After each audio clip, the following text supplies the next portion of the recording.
வருஷம் கிட்னி பாதிக்கப்படுறவங்களோட எண்ணிக்கை ரொம்பவே அதிகமாகிக்கிட்டு இருக்குது. இதை பார்த்து மனசு தாங்க முடியாத ஒரு நர்ஸ் தன்னோட வேதனையை பதிவாக வெளியிட்டிருக்கிறாங்க. இதை பார்த்தாவது நம்மளை நாமளே காப்பாற்றிக்கணும். இது என்னன்னு நீங்களே கேளுங்க. ஒரு பிரபலமான ஹாஸ்பிட்டலில் ஒரு ஷிஃப்ட்டுக்கு டயாலிசிஸ் பண்ணுறவங்களோட எண்ணிக்கை கிட்டத்தட்ட 100 பேர். ஒரு நாளைக்கு மொத்தம் 4 ஷிஃப்ட்டு. ஒரு ஹாஸ்பிட்டலில் ஒரு நாளைக்கு 400 பேர் டயாலிசிஸ் பண்ணுறாங்க. அப்போ ஒட்டு மொத்தமாக எத்தனை பேருக்கு கிட்னி பாதிப்பு இருக்குன்னு நீங்களே கணக்கு போட்டுக்கோங்க. ஒரு டயாலிசிஸ்க்கு 2500 ரூபாய். வாரம் 2 இல்லாட்டி 3 தடவை அதை பண்ண வேண்டியது இருக்கும். அப்போ ஆயில் பூராம்னா என்ன தலை சுற்றுதில்ல? சரி, டயாலிசிஸ் பண்ண வரவங்களுக்கெல்லாம் வயசு என்ன இருக்குன்னு நினைக்கிறீங்க?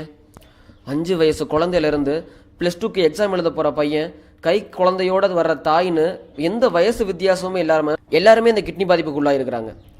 +2 படிக்கிற பையன் டயாலிசிஸ் பண்ணிவிட்டு எக்ஸாம் எழுத போகிறான். என்கிட்ட அக்கா நான் 1000க்கு மேலே கண்டிப்பாக மார்க் வாங்கன்னு சொல்லிட்டு போகிறான். இந்த பையனுக்கு இப்படி கிட்னி ஃபெயிலியர்னு அவங்க அம்மா கிட்ட கேட்டேன். சின்ன வயசுலேருந்தே அதிகமான மாத்திரை கொடுத்துருக்காங்க. காய்ச்சல், ஆஸ்துமான்னு சொல்லி எதுவுமே பார்க்காம எல்லாத்துக்குமே மாத்திரை கொடுத்து வச்சுருக்காங்க. அதே மாதிரி ஒரு காலேஜ் பேராசிரியர் ஒரு பெண்ணை கல்யாணம் ஆகி 5 வயசு பையன் இருக்கான். எதனால் இந்த பிரச்சனைன்னு கேட்டேன். காலேஜில் பாத்ரூம் நல்லா இருக்காதான், யூரின் அடக்கிட்டே இருப்பாங்களாம், அதனால் கிட்னி ஃபெயிலியர். மூச்சு திணறல் வந்து அவங்க படுற பாடு வெளியே சொல்லவே முடியாது, பெரிய கொடுமை.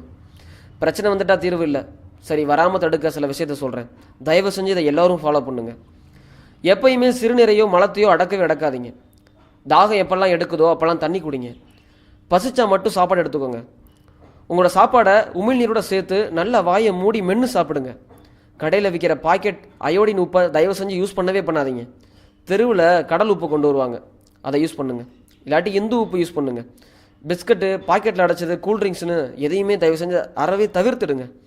வசதி இருக்குன்னு கடையில் போய் இனிப்பு பண்ணுறோம், நூடுல்ஸு, செயற்கை நிறைமூட்டி இருக்கிற எந்த பொருளையுமே தயவு செஞ்சு வாங்கி சாப்பிடாதீங்க. ரசாயனம் கலக்காத இயற்கையான முறையில் விளைவிக்கப்பட்ட உணவுகளை மட்டுமே சாப்பிடுங்க. மரபணு மாற்றம் செஞ்சு இப்போல்லாம் நிறைய காய்கறி பழங்கள்லாம் வந்துக்கிட்டு இருக்குது, அதை வாங்குறத அறவே தவிர்த்துடுங்க. வலி மாத்திரையை தயவு செஞ்சு யூஸ் பண்ணவே பண்ணாதீங்க.